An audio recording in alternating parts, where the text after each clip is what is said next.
ओम शांति शांति। ओम शांति शांति।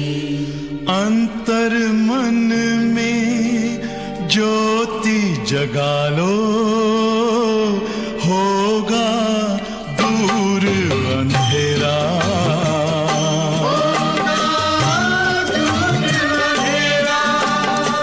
शिव का कर लो ध्यान, आ रहा पावन पुण्य सवेरा।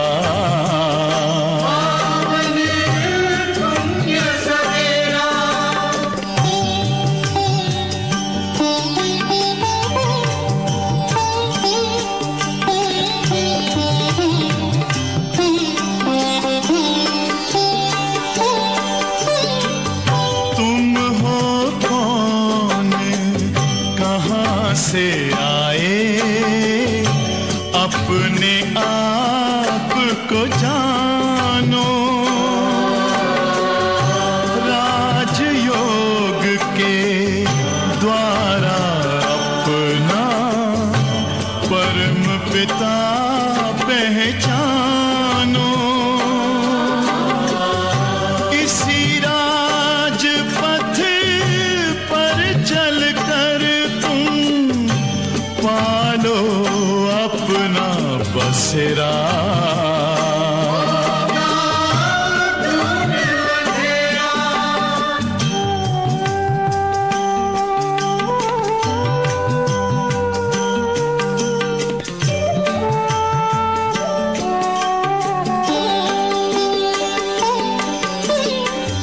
तुम हो आत्मा तन से न्यारे, परमात्मा को प्यारे। दिव्य गुणों को धारण करके योगी बनो दुलारे। ज्योति बिंदु ही तोड़ेगा ये माया मोह का घेरा।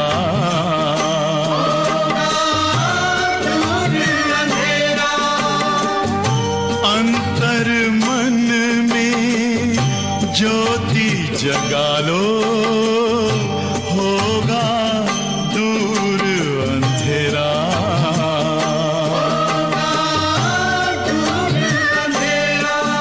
ओम शांति ओम शांति ओम शांति।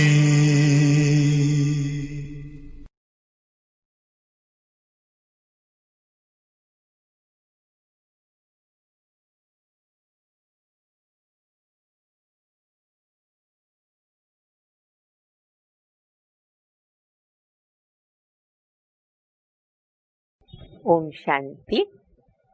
मुरली की तारीख है 20/1/2021। बाबा ने हम बच्चों को आत्मा, परमात्मा और सृष्टि चक्र का पूरा ज्ञान दिया है, और अनादि अविनाशी ये चक्र घूमता रहता, वो भी हम बच्चे जानते हैं। चारों युगों में हम अपना पार्ट प्ले करते हैं और फिर पुरुषोत्तम संगम युग पर बाप आते हैं। संगम तो हर युग के बाद जब दूसरा युग आरंभ होता तो उनका संगम है, परंतु ये जो कल्प के अंत का संगम है, कलयुग का अंत और सतयुग की आदि का, बाबा कहते इसको कहते सर्वोत्तम संगम युग, क्योंकि स्वयं बाप आते हैं और हम बच्चों को उत्तम ते उत्तम पुरुष बनाते। इसीलिए ये पुरुषोत्तम संगम युग है और सर्वोत्तम है, सबसे उत्तम है। फिर बाबा कहते बच्चे ये जो याद की यात्रा है ना, ये एक प्रकार की सैक्रीन है, बड़ी मिठी है। बाबा की याद हमको मिठा बना देती है। बनाती है ना मीठा, हम सब अनुभव करते, और आत्मा सतो प्रधान बनती है। फिर बाबा कहते बच्चे कभी भी देह अभिमान में मत आओ, क्योंकि देह अभिमान में आने से क्या होता है, ऑटोमेटिक अंदर कोई ना संशय पैदा होते, क्योंकि देह भान जो है वो व्यर्थता पैदा करता है, तो उसमें संशय पैदा होते हैं। संशय पैदा होते तो कई प्रश्न भी पैदा होते हैं, फिर धीरे धीरे वो हमको बाबा से दूर कर देते। तो इसीलिए जितना हो सके, हम जानते हैं कि संशय बुद्धि फिर विनश्यन्ति, तो देह अभिमान हमारा जितना हो सके उसे हमें खत्म करना है। तो ऐसी मीठी मीठी शिक्षाएं बाप दादा मुरली में हम बच्चों को दे रहे हैं। बाबा की मुरली सुनेंगे। मीठे बच्चे, सारे कल्प का ये है सर्वोत्तम कल्याणकारी संगम युग, और फिर कल्याणकारी भी है। बाकी जो संगम युग है उसमें तो हम नीचे उतरेंगे ना, सतयुग त्रेता का संगम है, त्रेता द्वापर का संगम है, द्वापर कलयुग का संगम है, पर कलयुग सतयुग का जो संगम है ये है कल्याणकारी, सर्वोत्तम कल्याणकारी संगम युग। इसमें तुम बच्चे याद की सैक्रीन से सतो प्रधान बनते। ऐसी वंडरफुल सैक्रीन है, सतो प्रधान बना देती है, शुद्ध बना देती है। प्रश्न है, अनेक प्रकार के प्रश्नों की उत्पत्ति का कारण। कई बच्चों के मन में ऐसे प्रश्न पैदा होते हैं जिसको हम संशय भी कह सकते। अनेक प्रकार के प्रश्नों की उत्पत्ति का कारण तथा उन सब का निवारण क्या है? उन सब का निवारण क्या है? उत्तर है, जब भी अभिमान में आते हो तो संशय पैदा होता है, और संशय उठता है तो अनेक प्रश्नों की न उत्पत्ति होती है, ऑटोमेटिक प्रश्न आते हैं। बाबा कहते, मैंने तुम बच्चों को धंधा दिया है, एक धंधा दे दिया बाबा ने, उसमें हमको बिजी रहना है, तो प्रश्न भी खत्म हो जाएंगे, संशय भी नहीं आएगा। कौन सा धंधा? पतित से पावन बनो और दूसरों को बनाओ। ये धंधे में बिजी रहना है। इस धंधे में रहने से सब प्रश्न खत्म हो जाएंगे। गीत बजा है, तुम्हें पाके हमने जहां पा लिया, जमी तो जमी आसमां पा लिया। इतना अच्छा गीत है, कई बार हम सुन चुके हैं, आज फिर से सुन लेना, क्योंकि ये गीत बहुत उमंग भरता है, उत्साह भरता है, खुशी में लाता है। बाबा आपके बन करके हमें सब कुछ मिल गया, और ऐसी दुनिया दे रहे जो हमसे कोई छीन नहीं सकता। कोई भी प्रकार का वहां पर दुख नहीं, अशांति नहीं। तो तुम्हें पाके हमने जहां पा लिया। ओम शांति। मीठे मीठे रूहानी बच्चों ने गीत सुना। किसने कहा मीठे मीठे रूहानी बच्चे? जरूर रूहानी बाप ही कह सकते ना। मीठे मीठे रूहानी बच्चे कौन कहेगा? रूहानी बाप। मीठे मीठे रूहानी बच्चे अभी सन्मुख में बैठे हैं, और बाप बहुत प्यार से समझा रहे, कितना प्यार कर रहे, प्यार का सागर बाबा। अब तुम जानते हो, सिवाय रूहानी बाप के सर्व को सुख शांति देने, सर्व को इस दुख से लिबरेट करने वाला दुनिया भर में और कोई मनुष्य नहीं हो सकता। इसलिए दुख में बाबा को याद करते ही रहते हैं।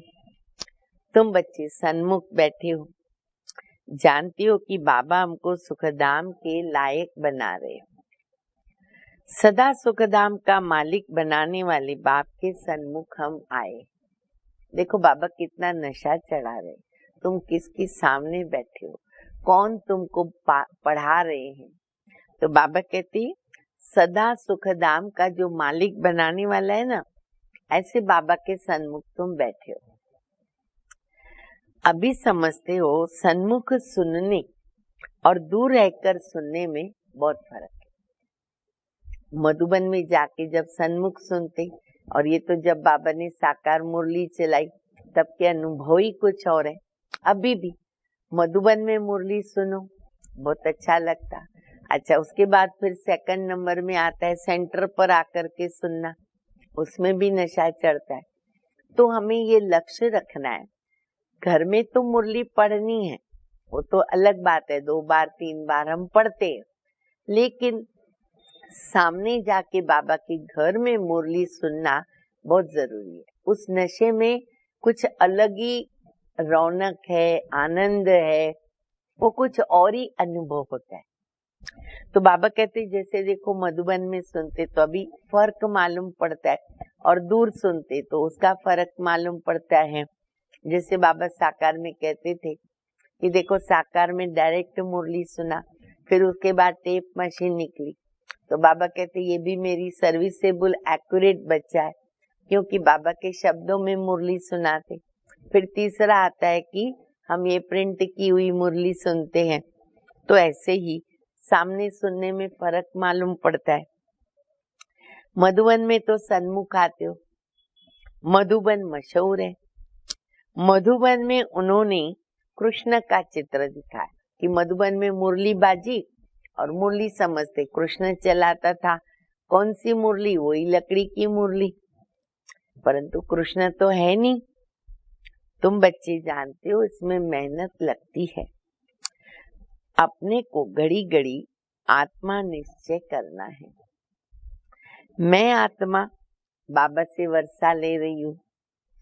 बाप एक ही समय आता है सारे चक्र में। ये कल्प का सुहावना संगम युग है। इनका नाम रखा है पुरुषोत्तम। पुरुषोत्तम, सुहावना, सर्वोत्तम संगम युग। ये अगर हम याद रखेंगे कितनी खुशी होती है। यही संगम युग है जिसमें सभी मनुष्य मात्र उत्तम बनते हैं।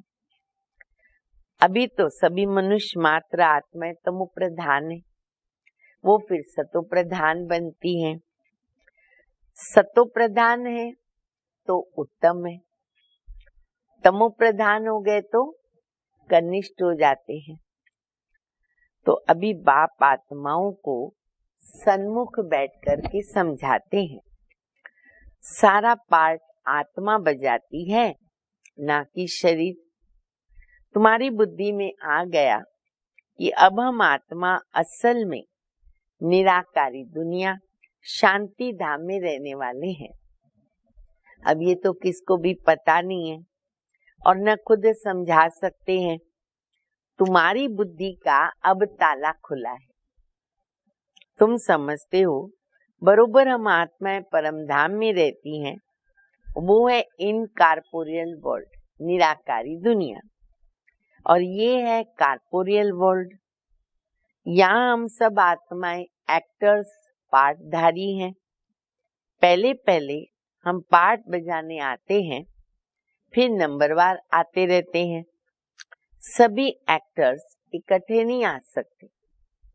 कायदा ये है, नाटक देखो, पिक्चर देखो, जितने भी एक्टर्स होंगे सब नंबरवार जब उनका पार्ट स्टार्ट होता है। हाँ, एक बार अगर पार्ट में आ गए तो अंत तक रहते भी हैं। तो बाबा कहते ये भी ड्रामा ऐसा है, सब इकट्ठे तो नहीं आते, भिन्न भिन्न प्रकार के एक्टर्स आते जाते हैं। सब इकट्ठे तब होते हैं जब नाटक पूरा होता है। अधिकतर वहां भी ऐसे दिखाते कि सारे लोग अंत में इकट्ठे हो जाते हैं। अभी तुमको पहचान मिली, हम आत्मा असल शांति धाम की रहवासी है और यहाँ आते हैं पार्ट बजाने। बाप सारा समय तो पार्ट बजाने नहीं आता। हम बच्चे 84 जन्म के चक्कर में आते, 5000 वर्ष का पार्ट बजाते। शिव बाबा तो नहीं बजाएगा ना पूरा पार्ट। हम ही पार्ट बजाते बजाते सतो प्रधान से तमो प्रधान बनते हैं। अभी तुम बच्चों को सन्मुख सुनने में बड़ा मजा आता है। इतना मजा मुरली पढ़ने में नहीं आता। जिन्होंने साकार बाबा की पालना ली वो उनका सुख जानते हैं। बहुत अच्छा लगा। उसके बावजूद फिर अव्यक्त बाप दादा कितनी पालना की। आज 52 वर्ष बाप दादा को हो गए बच्चों को पालना देते देते। तो सन्मुख जाकर के मुरली सुनना उसका मजा ही कुछ और है। यहाँ तो सन्मुख हो ना, जो मधुबन में बैठे हैं। तुम बच्चे समझते हो भारत गॉड गॉडेस का स्थान था, भगवान भगवती। अभी नहीं है। चित्र देखते हो, इसका मतलब था जरूर। देवी देवताओं के चित्र है, मंदिर है, मतलब था जरूर। हम वहाँ के रहवासी थे। पहले पहले हम देवता थे। अपने पाठ को तो याद करेंगे या भूल जाएंगे? बाबा कहते तुमने यहाँ ही तो ये पाठ बजाया। ये ड्रामा है। नई दुनिया वो फिर पुरानी दुनिया जरूर होनी है। पहले पहले ऊपर से जो आत्माएं आती हैं वो गोल्डन एज में आती। कभी भी आत्मा उतरी, चाहे द्वापर में चाहे कलयुग में, पहले उसकी स्टेज रहती है सतो प्रधान गोल्डन एज। अब ये सब बातें तुम्हारी बुद्धि में है। तुम विश्व के मालिक महाराजा महारानी थे, तुम्हारी राजधानी थी। अभी तो राजधानी है ही नहीं। अभी तुम सीख रहे हो कि हम राजा ही कैसे चलाएंगे। अभी तो राजा ही नहीं है, न राजधानी है। लेकिन बाबा देखो कितनी ट्रेनिंग दे रहे हैं हम बच्चों को। यही संस्कार भर रहे।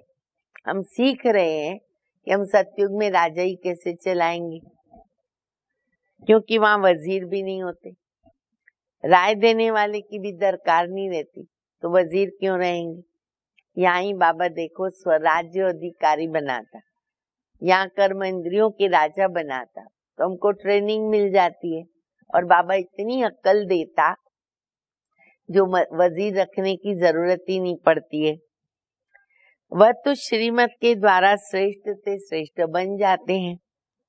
फिर इनको दूसरे किसी से राय लेने की दरकार नहीं रहती। इतना बाबा श्रेष्ठ बना देता। अगर कोई से राय ले तो समझा क्या जाएगा कि इसकी बुद्धि कमजोर है। नहीं तो अपने में फेथ रहता है कि मैं सही सोच रही हूँ, सोच रहा हूँ, मैंने सही निर्णय लिया। तो बाबा कहते हैं अगर कोई किसी से राय लेते, आजकल तो लगभग सब राय लेते हैं। आपको क्या लगता है ये जो मैं सोच रही हूँ, सोच रहा हूँ, ठीक है कि नहीं? क्यों? अपनी बुद्धि कमजोर है तो सहारा लेना पड़ता है। अगर राय ली माना बुद्धि कमजोर है। अभी जो श्रीमत मिलती है वो सतयुग में कायम रहती। ये बाबा हम बच्चों को वर्षा वरदान दे देते हैं। अभी तुम समझते हो पहले पहले बरोबर देवी देवताओं का आधा कल्प राज्य था। अब तुम्हारी आत्मा रिफ्रेश हो रही है। ये नॉलेज परमात्मा के सिवाय कोई भी आत्माओं को दे न सके। अभी तुम बच्चों को देही अभिमानी बनना है।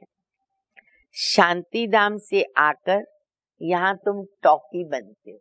वहां तो साइलेंस है, कोई बात ही नहीं कर सकते, आत्मा को आर्गन्स नहीं है।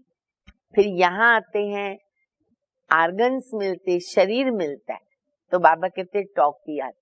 टॉकी माना बोलना होता है। टॉकी होने बिगर कर्म हो न सके। आत्मा ने एक बार शरीर लिया, चुरपुर चालू हो जाती, कर्म चालू हो जाता है, टॉकी चालू हो जाती है। ये बड़ी समझने की बातें हैं। जैसे बाप में सारा ज्ञान है, वैसे तुम्हारी आत्मा में भी ज्ञान है। आत्मा कहती है हम एक शरीर छोड़ संस्कार के अनुसार फिर दूसरा जन्म लेते। पुनर्जन्म भी तो जरूर होता है ना। आत्मा को जो भी पाठ मिला हुआ है वो बजाती रहती है। संस्कारों के अनुसार दूसरा जन्म लेते रहते। जो भी पूरे जन्म के अंदर संस्कार आत्मा ने बनाए, बाबा कहते उन संस्कारों के अनुसार फिर दूसरा जन्म होता। आत्मा की दिन प्रतिदिन प्यूरिटी की जो डिग्री है ना, वो कम होती जाती। ऊपर से आई तब गोल्डन थी, धीरे धीरे डिग्री कम हो गई। पतित अक्षर जो है वो द्वापर में काम में आता है, वहां से शुरुआत होती है। फिर भी थोड़ा सा फर्क जरूर पड़ता है। जैसे तुम नया मकान बनाओ, 1 मास के बाद कुछ तो जरूर फर्क पड़ेगा। 2 दिन में ही फर्क पड़ जाता है आजकल तो, कहाँ न कहाँ कुछ दाग दूग लग जाएगा। तो बाबा कहते नया मकान लिया, 1 महीना हुआ, 2 महीना हुआ, थोड़ा फर्क पड़ जाता है। अभी तुम बच्चे समझते हो कि बाबा हमको वर्षा दे रहे। बाबा कहते हैं हम आए तुम बच्चों को वर्षा देने। जितना जो पुरुषार्थ करेगा उतना उच्च पद पाएगा। बाप के पास कोई फर्क नहीं है। बाबा जानते हैं हम तो आत्माओं को पढ़ाते हैं। आत्मा का हक है बाबा से वर्षा लेने का। हर एक बच्चों को हक है, जिसको जितना चाहिए वो ले सकते हैं। इसमें मेल फीमेल की दृष्टि भी यहाँ नहीं रहती। तुम सभी बच्चे हो मेरे, हर एक वर्षा ले सकता है। बाप से वर्षा लेते हो। हम आत्माएं ब्रदर्स हैं, जिनको बाप पढ़ाते हैं, वर्षा देते हैं। बाप रूहानी बच्चों से बात करते हैं। क्या देखो बाबा फिर प्यार कर रहे, कितना प्यार कर रहे। हे लाडले मेरे मिठे सिकिलदे बच्चों, लाडले सिकिलदे मीठे। सिकिलदे माना बहुत समय के बिछड़े हुए फिर मिलते, उसको बोलते सिकिलदे। लाडले मीठे सिकिलदे बच्चों, तुम बहुत समय पाठ बजाते बजाते अब आकर के मुझे मिले हो अपना वर्षा लेने के लिए। क्यों मिले? वर्षा लेनी। ये भी ड्रामा में नूंद है। शुरू से लेकर पार्ट नूंधा हुआ है। तुम एक्टर्स पार्ट बजाते एक्ट करते रहते हो। आत्मा अविनाशी है, इसमें अविनाशी पार्ट नूंधाई हुआ है। हाँ, शरीर तो बदलता रहता है, बाकी आत्मा सिर्फ क्या होती है? पवित्र से अपवित्र बनती, पावन से पतित बनती है। पतित बनती है कलयुग में और सतयुग में है वो पावन। इस दुनिया को कहेंगे पतित दुनिया। जब देवताओं का राज्य था तो वाइसलेस वर्ल्ड था, अभी नहीं है, तो ये खेल बना हुआ है। नई दुनिया सो पुरानी दुनिया, पुरानी दुनिया सो फिर नई दुनिया। अभी सुखधाम स्थापन होता है, बाकी सब आत्माएं मुक्ति धाम में रहेगी। हम स्वर्ग में जाएंगे, बाकी अपने घर में रहेंगे। अभी ये बेहद का नाटक आकर पूरा हुआ। देखो बाबा कैसे पूरे चक्र का ज्ञान देते हैं। सब आत्माएं न मच्छरों सदृश चली जाएगी। इस समय कोई भी आत्मा आवे तो पतित दुनिया में उनकी क्या वैल्यू होगी? उतरेगी पावन आत्मा, अल्पकाल का मान भी मिल जाता। बाकी बाबा कहते पतित दुनिया में क्या वैल्यू उसकी? वैल्यू उनकी है जो पहले पहले नई दुनिया में आते हैं। इसीलिए संकल्प क्या करना है कि अगर मुझे ड्रामा में पार्ट प्ले करना है तो आदि से प्ले करना है। नहीं तो कई समझते चलो लास्ट में भी आए तो क्या फर्क पड़ा, अच्छा है शांति में बैठे रहेंगे। नहीं, उसकी कोई वैल्यू नहीं। तुम जानते हो जो नई दुनिया थी वही पुरानी बनी है।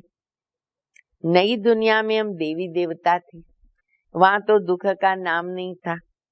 यहाँ अथाह दुख है। बाबा आकर दुख की दुनिया से लिबरेट करते हैं। ये पुरानी दुनिया बदलनी भी तो जरूर है। तुम समझते हो बरोबर हम सतयुग के मालिक थे, फिर 84 जन्मों के बाद ऐसे बने। अभी फिर बाबा कहते बच्चे मुझे याद करो तो तुम स्वर्ग के मालिक बनेंगे। तो क्यों नहीं हम अपने को आत्मा समझकर निश्चय करें और बाबा को याद करें। इतना सहज रास्ता बाबा बता रहे हैं। कुछ तो मेहनत होगी ना, अपने को आत्मा समझने की तो मेहनत करा रहे बाबा, और तो कोई मेहनत नहीं कि बच्चे अपने को आत्मा समझो, मुझे याद करो। राजाई पाना कोई सहज थोड़ी है, बाबा को याद करना है। ये माया का वंडर है जो घड़ी घड़ी भुला देती है, उसका भी अपना पार्ट है, घड़ी घड़ी भुला देती है। उसके लिए फिर है ना उपाय रचनी चाहिए। मेरे पास किस टाइप की माया आती है वैसे रास्ते निकालो, क्योंकि हर एक बात का निवारण तो है ही है। ऐसे नहीं मेरा बनने से याद जम जाएगी, बाकी पुरुषार्थ क्या करेंगे, बस बाबा के बने ना, बस बाबा याद आता ही रहेगा, आता ही रहेगा। बाबा कहते अगर ऐसे हो तो बाकी तुम पुरुषार्थ क्या करोगे, थोड़ा तो करना पड़ेगा। फिर क्या पुरुषार्थ करेंगे, नहीं। लेकिन हमें क्या करना है, जब तक जीना है पुरुषार्थ करना है, जब तक जीना है ज्ञानामृत पीना है, पढ़ाई करनी है, पुरुषार्थ करते रहना है अंतिम श्वास तक, ज्ञान अमृत पीते रहना है। ये भी समझते हो ये हमारा अंतिम जन्म है, इस शरीर का भान छोड़ देही अभिमानी बनना है, ग्रस्त व्यवहार में भी रहना है, पुरुषार्थ भी जरूर करना है। सिर्फ अपने को आत्मा निश्चय करके बाबा को याद करो। तुम्हें व माता च पिता, ये सब भक्ति मार्ग की महिमा है। तुमको सिर्फ एक अल्लाह को याद करना है। बार बार बाबा एक ही बात बता रहे, अपने को आत्मा समझ, बाबा को याद करो। बाबा की याद सेक्रीन है, उसमें ही कल्याण है, यही मेहनत करो। बाबा कहते एक ये मीठी सेक्रीन है, हमेशा याद रखो, मीठी सेक्रीन है बाबा की याद। तो और सब बातें छोड़कर एक सेक्रीन बाबा को याद करो। अभी तुम्हारी आत्मा तमो प्रधान बनी है, उनको सतो प्रधान बनाने के लिए याद की यात्रा में रहो। गिनती करो कितनी बार बाबा बता रहे। बाबा को याद करना है बहुत सहज, देखा जाए तो बहुत सहज है। क्यों? अरे मेरा बाबा है, क्यों नहीं याद करेंगे, सर्व संबंध बाबा के साथ है। लेकिन फिर भी क्यों तकलीफ होती है, तो बाबा कहते हैं कि देखो बाबा को याद करना है बहुत सच, परंतु माया का अपोजिशन बहुत। सारा गड़बड़ क्या करती है, रोला कौन करती है, माया अपोजिशन बहुत करती। इसलिए कोशिश कर मुझ बाप को याद करो, खाद निकलती जाएगी। सेकंड में जीवन मुक्ति गाया जाता है। हम आत्मा रूहानी बाप के बच्चे हैं, वहां के रहने वाले हैं। फिर हमको अपना पार्ट रिपीट करना है। इस ड्रामा के अंदर सबसे ज्यादा पार्ट किसका, हम बच्चों का। सुख भी सबसे ज्यादा कौन भोगेगा, कौन देखेगा, हम बच्चे सुखी रहेंगे, सुख का वर्षा ले रहे बाबा से, सबसे ज्यादा सुख हमको मिलेगा। बाबा कहते तुम्हारा जो ये देवी देवता धर्म है ना, बहुत सुख देने वाला है, और बाकी सब शांति धाम में ऑटोमेटिकली चले जाएंगे। हिसाब किताब चुकतू करें, हम वहां अपने स्वर्ग में राज्य करेंगे, सब शांति धाम में रहेंगे, अपना हिसाब किताब चुकतू करके चले जाएंगे। ज्यादा विस्तार में हम क्यों जाए, बाबा आते सबको वापिस ले जाने, मच्छरों सदृश सबको ले जाते हैं। सतयुग में तो बहुत ही थोड़े होते हैं। ये सारी ड्रामा में नूंद है। शरीर खत्म हो जाएगा, आत्मा जो अविनाशी है वह हिसाब किताब चुकतू करके चली जाएगी। ऐसे नहीं कि आत्मा आग में पड़ने से पवित्र होगी। वो जो आग स्थूल रीति से है, उस आग में आत्मा पवित्र नहीं बन सकती है। आत्मा को याद रूपी योग अग्नि से पवित्र बनाना है। बाबा जो योग सिखाते हैं राजयोग, वो है योग अग्नि। उसमें आत्मा जब डलती है, बाबा की याद में रहती है, तब विकर्म विनाश होते हैं, विकर्म दग्ध होते हैं और आत्मा शुद्ध पवित्र बन के निकलती है। तो बाबा कहते ये योगा अग्नि है। योग की अग्नि ये है, उन्होंने फिर क्या किया, नाटक बैठ करके बनाया, आग से भी चलते, क्या क्या करते हैं। सीता जो है वो आग से पार हो गई। आग से कोई थोड़ी पावन बन जाएगा। बाप समझाते, तुम सब सीता है, इस समय पति तो रावण के राज्य में हो। अब एक बाबा की याद से तुमको पावन बनना है। राम तो एक ही है। अग्नि अक्षर सुनने से समझते कि आग से पार हो गए। वो अग्नि दिखा देते हैं ना, जो 5 तत्वों की अग्नि है, तो समझेगी इसमें पार हो गई। सीता को भी ऐसे दिखाया। अब कहाँ योग अग्नि और कहाँ ये आत्मा परम पिता परमात्मा से योग रखती है, तब वो पतित से पावन बनती है। रात दिन का फर्क है, कहाँ सूक्ष्म बातें और कहाँ स्थूल बातें ले ली। हेल में सब आत्मा, रावण की जेल में, शोक वाटिका में। बाबा सब आत्माओं को कहते सीता। सीता को क्या किया, रावण ने अपने जेल में शोक वाटिका में अशोक रख दिया, क्योंकि दुखी है। रावण ने अपने हाथ में ले लिया। तो बाबा कहते मैं आता हूँ शोक से छुड़ाने, अशोक वाटिका में ले जाने के लिए।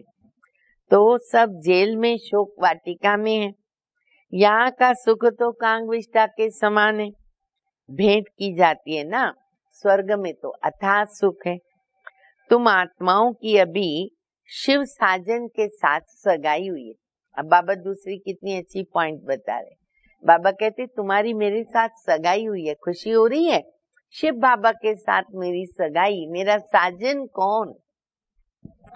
तो बाबा कहते देखो तुम्हारी सगाई हुई है बाबा से, तो आत्मा फीमेल हो गई ना। बाबा को अगर साजन कहा तो आत्मा क्या हो गई, फीमेल हो गई। इसलिए आत्मा को सीता, पार्वतियां, भक्तियां कहते हैं। फिर मेल भी है, आत्मा आत्मा, भाई भाई। वर्षा किसको मिलेगा, बच्चे को मिलेगा। ये भी देखो वंडरफुल विचित्र ज्ञान है। तो आत्मा फीमेल हो गई। शिव बाबा कहते हैं सिर्फ मुझे याद करो तो तुम पावन बन जाएंगे। शांति धाम जाकर फिर सुख धाम में आ जाएंगे। तो बच्चों को ज्ञान रत्नों से झोली भरनी चाहिए, कोई भी प्रकार का संशय नहीं आना चाहिए। ये बाबा कहते बच्चे ध्यान दो, भूल से भी माया का काम है संशय में लाना। भूल से भी अगर उनके वश हो गए ना हम, तो निश्चय से हम दूर हो जाते हैं, वर्षे से दूर हो जाते हैं। तो बाबा कहते कोई भी प्रकार का संशय नहीं आना चाहिए। देह अभिमान में आने से अनेक प्रकार के प्रश्न उठते। ये जड़ है देह अभिमान, वो प्रश्न पैदा करता है। फिर बाप जो धंधा देते हैं ना, वो बच्चे करते नहीं। संशय आ गया, प्रश्न आ गया, तो वो धंधा करेंगे नहीं। मूल बात है हमको पतित से पावन बनना है, दूसरी बातें छोड़ देनी चाहिए। राजधानी की जैसे रस्म रिवाज होगी वहां वो चलेगी। कईयों को ऐसे संकल्प आते सतयुग में कैसे होगा, महल कैसे होंगे, हमारे दिनचर्या क्या होगी, खाएंगे क्या, पिएंगे क्या, बोलेंगे क्या, कौन सी भाषा होगी। अब इतने चिंतन में हम क्यों जाए, इतने संशय आवे, इतने प्रश्न मन के अंदर आवे। इतना बाबा ने बता दिया, स्वर्ग है, देवताओं का राज्य है, सब पवित्र आत्माएं हैं, बस हो गया। बाकी जो रस्म वहाँ की होगी वो चलेगी। तो राजधानी की जैसे रस्म रिवाज है वो चलेगी, जैसे महल बनाए होंगे वैसे हम बनाएंगे। मूल बात है पवित्र बनने की। बुलाते भी है ना, ये पतित पावन आओ, पावन बनने से सुखी बन जाएंगे। सबसे पावन है देवी देवताएं। अभी तुम 21 जन्मों के लिए सर्वोत्तम पावन बनते हो। इसको कहते संपूर्ण निर्विकारी पावन। जो बाप जो श्रीमत देते उस पे चलना चाहिए। ऐसा अगर बनना है तो पहली धारणा कौन सी, बाबा की श्रीमत पर एक्यूरेट चलना। कोई भी संकल्प उठाने की दरकार नहीं। भगवान वाच्य बात ही खत्म होगी, क्यों संशय आएगा। पहले हम पति से पावन तो बने, पुकारते हैं पतित पावन आओ, पर समझते कुछ भी नहीं है। ये भी नहीं जानते कि पतित पावन है कौन। ये है पतित दुनिया, वो है पावन दुनिया। मुख्य बात है पावन बनने की। पावन बनाएगा कौन, वो भी कुछ पता नहीं। पतित पावन कहकर बुलाते हैं, परंतु बोलो कि तुम पतित हो, बिगड़ जाएंगे। वैसे बोलेंगे हम नीच हैं, पापी हैं। अपने को विकारी कोई भी नहीं समझता। कहते गृहस्थ में तो सब थे ना, राधे कृष्ण, लक्ष्मी नारायण, सीताराम, सारे गृहस्थ ही थे, हम भी हैं। वो भी विकारी, हम भी विकारी। उन्होंने भी बच्चे पैदा किए, हम भी कर रहे। तो उनके भी बच्चे थे। वहां योग बल से बच्चे पैदा होते हैं ना, ये भूल गए। पता ही नहीं है कि हो सकते हैं। उनको वाइसलेस वर्ल्ड स्वर्ग कहा जाता। ये है, वो है शिवालय। बाबा कहते पति दुनिया में एक भी पावन नहीं। तो ये बाप भी है, टीचर भी है, सतगुरु भी है, जो सबकी सदगति करती। वह तो एक गुरु चला गया ना, तो उसके बच्चे गद्दी पे बैठते, गद्दी चलती है। अब वह कैसे सबकी सदगति करेंगे, सदगति करके ले जाएंगे। तो सर्व का सदगति दाता कौन, एक शिव बाबा। सतयुग में तो सिर्फ देवी देवताएं होते हैं, बाकी इतनी सब आत्माएं शांति धाम चली जाएंगी, रावण राज्य से तो छूट जाएंगे। बाबा सबको पवित्र बना करके ले जाते हैं। पावन से फिर फट से कोई पतित नहीं बनते हैं, नंबरवार उतरते हैं। सतो प्रधान से सतो, रजो, फिर तमो। तुम्हारी बुद्धि में 84 जन्मों का चक्कर बैठ गया। तुम अब जैसे लाइट हाउस, टाइटल दिया बाबा ने, लाइट हाउस। ज्ञान से इस चक्र को जान गए कि ये चक्र कैसे फिरता है। अभी तुम बच्चों को और सभी को रास्ता बताना है, लाइट हाउस बनकर रास्ता बताना है। सब नैयाएं हैं, नैयाएं, और तुम पायलट हो। देखो टाइटल कितने अच्छे, लाइट हाउस बोल दिया, फिर बाबा कहते सब है नैया, तुम पायलट हो रास्ता बताने वाले। सबको बोलो आप शांति धाम, सुख धाम को याद करो और कलयुग दुख धाम को भूल जाओ। देखो बाबा क्या से क्या बना देते, सब पार्ट प्ले करना है। अच्छा, मीठे मीठे सिकिल दे बच्चों प्रति माता पिता बाप दादा का याद प्यार, गुड मॉर्निंग। रूहानी बाप की रूहानी बच्चों को नमस्ते। हम रूहानी बच्चों की माता पिता बाप दादा को याद प्यार, गुड मॉर्निंग और नमस्ते। धारणा के लिए मुख्य सार है, पहला, जब तक जीना है ज्ञान अमृत पीते रहना है। जब तक जीना है ज्ञान अमृत पीते रहना है।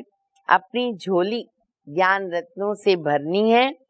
संशय में आकर कोई प्रश्न नहीं उठाने, कभी भी संशय में न आए। दूसरा, योग अग्नि से आत्मा रूपी सीता को पावन बनाना है। किसी बात के विस्तार में ज्यादा न जाकर देही अभिमानी बनने की मेहनत करनी है। शांति धाम और सुख धाम को याद करना है। बाकी सब बाबा कहते डिटेल की बातों में जाने की आवश्यकता नहीं है, जितना समझो उतना समझो, बाकी बाबा को याद करो। वरदान है देही अभिमानी स्थिति में स्थित होकर, देही अभिमानी स्थिति में स्थित होकर सदा विशेष पाठ बजाने वाले संतुष्ट मणि भव। जो बच्चे विशेष पाठधारी हैं, उनकी हर एक्ट विशेष होती है। कोई भी कर्म न साधारण नहीं होता। साधारण आत्मा कोई भी कर्म देह अभिमान में रह के करेगी, पर जो विशेष आत्मा होगी वो देही अभिमानी बन करके करेगी। ये फर्क बताया।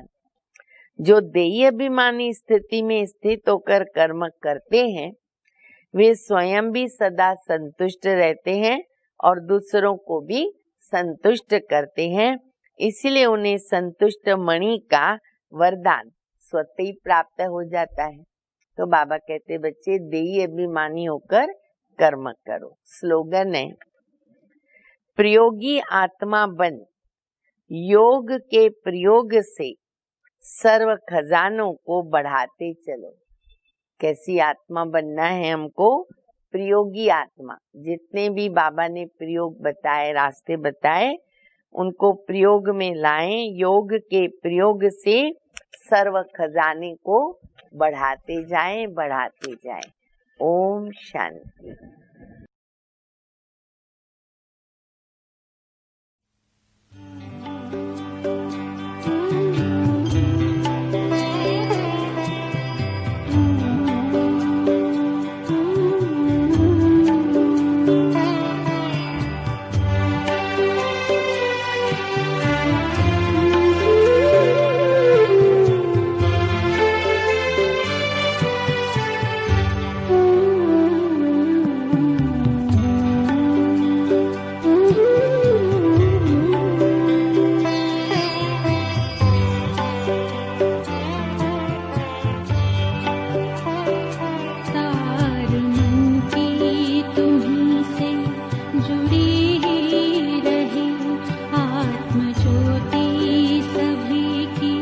जगी रहे आरज़ू